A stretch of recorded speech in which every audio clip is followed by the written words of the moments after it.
भेंडवळची भविष्यवाणी ही जवळपास 370 वर्षांची परंपरा आहे।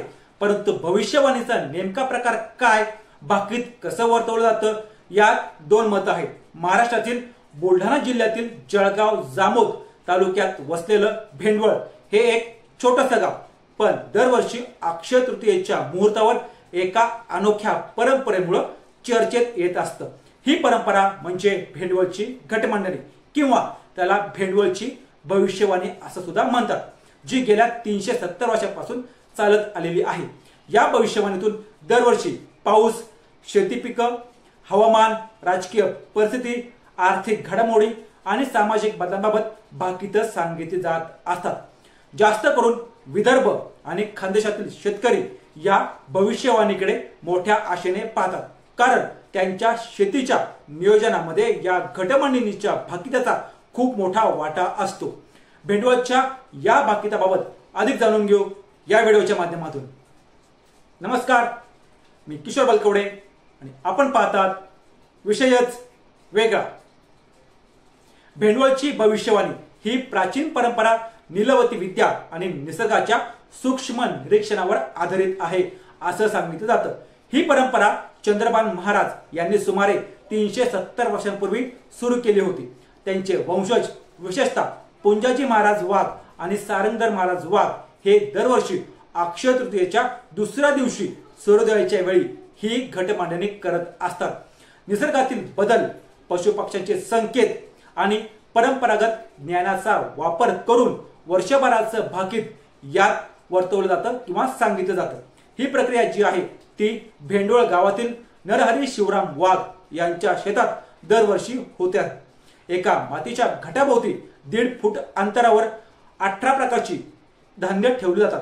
या घटाच्या हालचाली, त्यातील बदल आणि निसर्गातील संकेत जसं की प्राणी, छोटे मोठे कीटक, वारा यांच्या आधारे हे भाकीत तयार केलं जातं। अक्षय तृतीयेच्या दुसऱ्या दिवशी पहाटे सकाळी 6 वाजता सूर्योदयाच्या वेळीच ही प्रक्रिया होते। या भविष्यवाणीला वैज्ञानिक आधार नसला तरी ती नैसर्गिक आधार आणि अनुभवावर अवलंबून आहे असं सारंगधर महाराज म्हणतात किंवा सांगतात।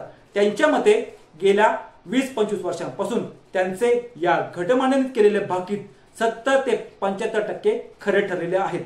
या वर्षी जाहीर झालेल्या भेंडवळच्या भविष्यवाणीत पावसाबाबत भाकीत केलं गेलं आहे की जून मध्ये पाऊस कमी असेल, जुलैमध्ये पाऊस चांगला होईल आणि ऑगस्ट मध्ये प्रचंड पाऊस होईल, तर सप्टेंबर मध्ये अवकाळी पाऊस आणि त्यासोबतच अतिवृष्टीमुळे शेतकऱ्यांचं नुकसान होण्याची शक्यता आहे किंवा असणार आहे।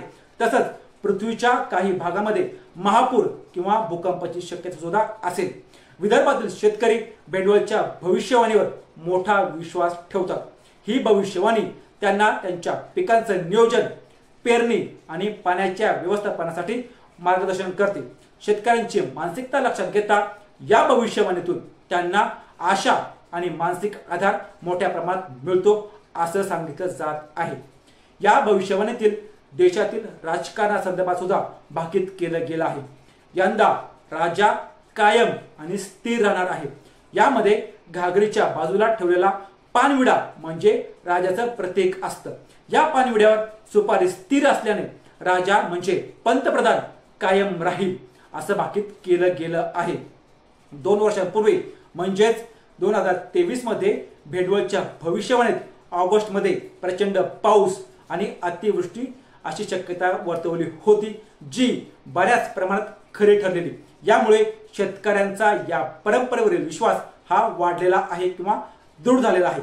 शेतकरी जसे यावर विश्वास ठेवतात तसं दुसऱ्या बाजूने विचार करणारे लोक पण आहेत, जे या परंपरेवर टीका पण करत असतात। त्यामुळे भेंडवळची भविष्यवाणी शेतकऱ्यांसाठी आशेचा किरण असली तरी ती वादाच्या भोवऱ्यात सुद्धा सापडलेली आहे। अंधश्रद्धा निर्मूलन समिती म्हणजेच अनिस यास पोपटपंची आणि अंधश्रद्धा मानत असते। अनिसने याला शास्त्रीय आधार नसल्याचं अनेक वेळा म्हटलेलं आहे। पण असं असलं तरी भेंडवळची घटमांडणी ही केवळ भविष्यवाणी नाही, तर एक सांस्कृतिक आणि सामाजिक परंपरा आहे। दरवर्षी या भाकिताला पाहण्यासाठी विदर्भ, खानदेश आणि मध्य प्रदेशातील सुमारे 5000 पेक्षा अधिक शेतकरी जमतात। ही परंपरा स्थानिकांना आपल्या इतिहासाशी आणि त्यासोबत निसर्गाशी सुद्धा जोडते। चंद्रभान महाराज यांनी सुरू केलेली ही विद्या आजही त्यांच्या घराण्यातील वंशज पुढे नेत आहेत।